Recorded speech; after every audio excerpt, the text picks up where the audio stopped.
ಜನರು ಏನು ಕೆಲಸಗಳಿದ್ದಾವೆ ನೋಡ್ರಿ, ಅವ್ರ ಸಮಸ್ಯೆ ಏನದ. ಇವತ್ತು ಬಡತನದ ಶಿಕ್ಷಣ ಸಿಗ್ತಾ ಇಲ್ಲ ಭಾಳಷ್ಟು ಜನರಿಗೆ, ಮಕ್ಕಳಿಗೆ ಸರ್ಕಾರಿ ಶಾಲೆಗಳು ಸರಿಯಾಗಿ ನಡೀತಾ ಇಲ್ಲ.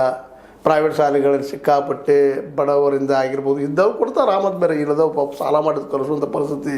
ಸರ್ಕಾರಿ ದವಾಖಾನೆಗಳಿಗೆ ಯಾವ ಪರಿಸ್ಥಿತಿಯಲ್ಲಿದ್ದಾವ, ಅಲ್ಲಿ ಮೆಡಿಸಿನ್ಸ್ ಇಲ್ಲ, ಜನಸಾಮಾನ್ಯರಿಗೆ ಸಿಗುವಂಥದ್ದು ಅದು ಆರೋಪ ಬಂದಿದ್ದಾವೆ ಸಾಕಷ್ಟು.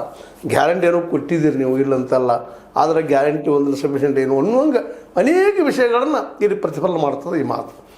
ಅಂದ್ರೆ ಇನ್ನೂ ನೀವು ಮಾಡಬೇಕಾಗಿದ್ದು ಭಾಳಷ್ಟು ಅದ. ಕೇವಲ ನೀವು ಏನೋ ಮುಖ್ಯಮಂತ್ರಿ ನಾವು ದಲಿತರಾಗಿದ್ದೀವಿ ಅದಕ್ಕೆ ಮುಖ್ಯಮಂತ್ರಿ ಆಗಬೇಕು ಅನ್ನುವಂಥ ಮಾತು ಬಿಟ್ಟರೆ ಅನ್ನುವಂಥ ಸಂದೇಶವನ್ನು ಇಲ್ಲಿ ಕೊಟ್ಟಿದ್ದಾರೆ ರಮೇಶ್ ಜಾರಕಿಹೊಳಿ ಅವರು ಅಂತಂದಾಗ ಹೌದು ಅನ್ನಿಸ್ತದೆ. ಆ ಮಾತೆಲ್ಲ ಕೆಲಸ ಮಾಡ್ಬೇಕಲ್ರಿ ಜನ ಸಲುವಾಗಿ. ಏನು ಮಾಡಿದಿರಿ ಎಂದು ಅದು ನೀವು ಮಾಡಿದೀವಲ್ಲ, ಇಂಥದ್ದು ಮಾಡಿದ್ದೀನಿ ಜನಕ್ಕೂ ಹೇಳ್ರಿ ಅನ್ನೋಂಥ ಮಾತನ್ನು ಮಾತಾಡ್ತಾ ಇದ್ದಾರೆ. ಕೇವಲ ದಲಿತ ಒಂದು ಕಾಲ ಹಿಡ್ಕೊಂಡು ಹೊಂಟ್ರೆ ನಾವು ಅದರಲ್ಲಿ ಯಶಸ್ವಿ ಆಗೋದಿಲ್ಲ ಅನ್ನುವಂಥ ಮಾತು. ಅಂದ್ರೆ ಕೇವಲ ದಲಿತ ಒಂದು ಕಾರಣದ ಮೇಲೆ ನಾವು ಈ ರಾಜ್ಯ ಚುಕ್ಕ ನಡೀಲಿಕ್ಕೆ ಸಾಧ್ಯ ಇಲ್ಲ. ನಾವು ಇನ್ನೂ ಭಾಳಷ್ಟು ಕೆಲಸ ಮಾಡಬೇಕಾಗಿದೆ. ಏನು ಮಾಡಬೇಕಾಗಿದೆ ಅನ್ನೋದ್ರ ಬಗ್ಗೆ ಅವ್ರಿನ್ನು ಮುಂದಿನ ದಿನದಲ್ಲಿ ಅದನ್ನು ಕೊಡ್ಬೋದೇನೋ, ಏನು ಮಾಡಬೇಕಂತ ಜನಪರ ಅಂತ ಒಂದು ಮಾತು ಬಳಸ್ತಾ ಇದ್ದಾರೆ.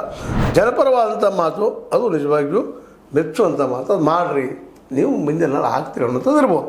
ಈ ರೀತಿಯಾಗಿ ಒಂದಿಷ್ಟು ಮಾತುಗಳನ್ನು ಮಾತಾಡಿದ್ದಾರೆ. ಒಂದು ಈ ನೆಲೆಯಲ್ಲೇ ಇನ್ನೊಂದು ಈಗ ಆರೋಪ ಬಂದಂತಹ ನಮ್ಮ ಡಾಕ್ಟರ್ ಚಂದ್ರು ಲಮಾಣಿ ಅವ್ರ ಕುರಿತಾಗಿ ಮಾತಾಡಿದ್ದಾರೆ.